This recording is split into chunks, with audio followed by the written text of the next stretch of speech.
Hello नमस्कार दोस्तों, आपका हमारे इस यूट्यूब चैनल में स्वागत है। अगर आप हमारे चैनल में नए हैं तो प्लीज़ हमारे चैनल को सब्सक्राइब करना ना भूलें।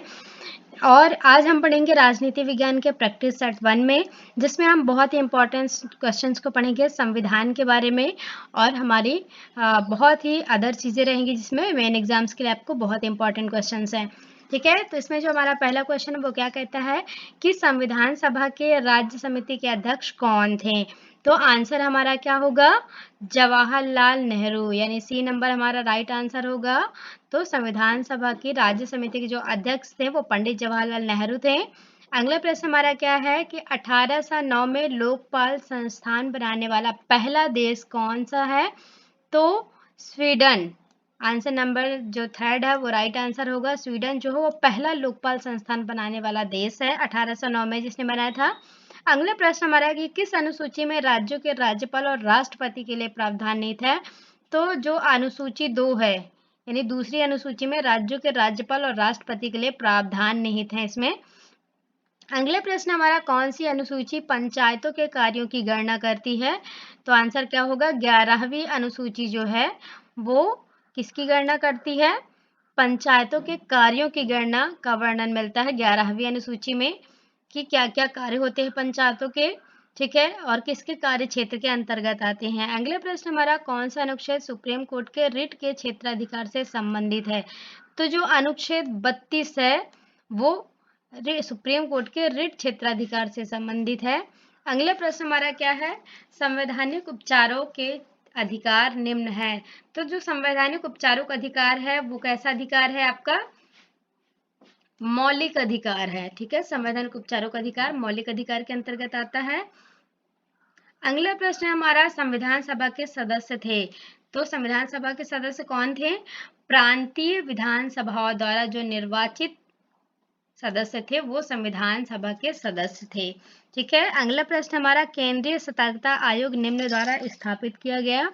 तो केंद्रीय सतर्कता आयोग किसके द्वारा स्थापित किया गया था, के संस्थानम की अध्यक्षता वाली भ्रष्टाचार समिति की सिफारिश पर 1964 में भारत सरकार ने इसकी स्थापना की थी। ठीक है, अगला प्रश्न हमारा है कि भारत सरकार द्वारा केंद्रीय जांच ब्यूरो की स्थापना कब की गई। तो आंसर क्या होगा, 1963 में भारत सरकार द्वारा केंद्रीय जांच ब्यूरो की स्थापना की गई थी।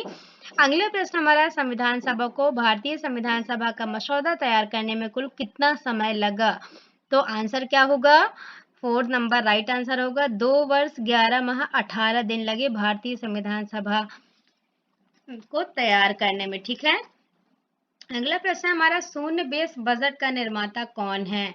तो आंसर क्या होगा, पीटर ए फायर जो है वो शून्य बेस बजट के निर्माता है, यानी सबसे पहले शून्य बेस पर जो बजट बना था वो पीटर ए फायर ने बनाया था। ठीक है, अगले प्रश्न है भारतीय संविधान में बजट को निम्न रूप में संदर्भित किया जाता है, यानी किस रूप में बजट को संदर्भित किया जाता है भारतीय संविधान में। तो वार्षिक वित्तीय विवरण, यानी क्योंकि इसमें क्या होता है, बजट में पूरे वर्ष भर का विवरण रहता है कि पूरे वर्ष भर में कितना खर्च होगा, कितना आया है ना, कितना गया। तो ये सारी चीजों का विवरण वार्षिक वित्तीय विवरण के अंतर्गत आता है, इसी में संदर्भित किया जाता है। अगला प्रश्न हमारा है कि अनुसूचित जाति के लिए अलग राष्ट्रीय आयोग किस वर्ष स्थापित या अस्तित्व में आया। तो आंसर क्या होगा, 2004 में अनुसूचित जाति के लिए अलग राष्ट्रीय आयोग अस्तित्व में आया। ठीक है, अगला प्रश्न हमारा क्या है, भारत में राष्ट्रपति के पास इनकी नियुक्ति का अधिकार नहीं है, यानी राष्ट्रपति के पास किसकी नियुक्ति का अधिकार नहीं है। तो आंसर क्या होगा हमारा, राज्य लोक सेवा आयोग के अध्यक्ष की नियुक्ति का अधिकार नहीं है। अगला प्रश्न क्या है, भारत के प्रधानमंत्री, अब भारत के प्रधानमंत्री की नियुक्ति होती है या निर्वाचित होते हैं, ये प्रश्न पूछ रहा है। तो क्या होता है, भारत के जो प्रधानमंत्री हैं वो क्या होते हैं, नियुक्ति की जाती है। ठीक है, भारत के प्रधानमंत्री की नियुक्ति की जाती है। ठीक है, ना कि निर्वाचित होते हैं। अगला प्रश्न हमारा, कांग्रेस समाजवादी दल कब स्थापित हुआ। तो 1934 में कांग्रेस समाजवादी दल सबसे पहले स्थापित हुआ।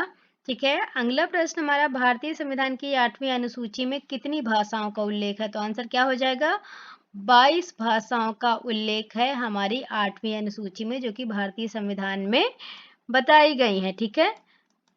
फिर अगला प्रश्न हमारा, स्वतंत्रता का अधिकार एक कैसा अधिकार है? तो स्वतंत्रता का अधिकार जो है वो नागरिक अधिकार के अंतर्गत आता है, क्योंकि स्वतंत्रता का अधिकार उन सभी नागरिकों को प्रदान किया जाता है जो कि भारत में निवास कर रहे हैं या भारत के नागरिक हैं या फिर भारत में पैदा हुए हैं, उन सभी को स्वतंत्रता का अधिकार प्रदान किया गया है। कहीं भी निवास करने की स्वतंत्रता, ठीक है, भाषण देने की स्वतंत्रता, विचार अभिव्यक्ति की स्वतंत्रता प्रत्येक व्यक्ति को प्रदान की गई है। तो ये नागरिक अधिकार है। अगला प्रश्न हमारा, भारतीय संसद के दोनों सदनों का संयुक्त अधिवेशन कौन बुलाता है? तो राष्ट्रपति जो है वो भारतीय संसद की संयुक्त बैठक का अधिवेशन बुलाने का, उसमें सत्रावसान करने का काम करता है और उसे निरस्त भी करने का काम राष्ट्रपति द्वारा ही किया जाता है, ठीक है। तो सभी काम संसद के राष्ट्रपति द्वारा किए जाते हैं। बैठक को बुलाना, भाषण का समय निर्धारित करना, ठीक है, सत्रावसान करना। अगला और आखिरी प्रश्न जो हमारा है सबसे इम्पोर्टेंट, वो क्या है? राज्यसभा धन विधेयक को रोक सकती है, कितने दिन के लिए रोक सकती है? तो आंसर क्या होगा हमारा? 14 दिन के लिए। जो राज्यसभा है वो धन विधेयक को केवल 14 दिन के लिए रोक सकती है। अगर फिर भी दोनों की सहमति से वो वापस उसके पास आता है राज्यसभा के पास, तो उसे स्वीकार करना होगा।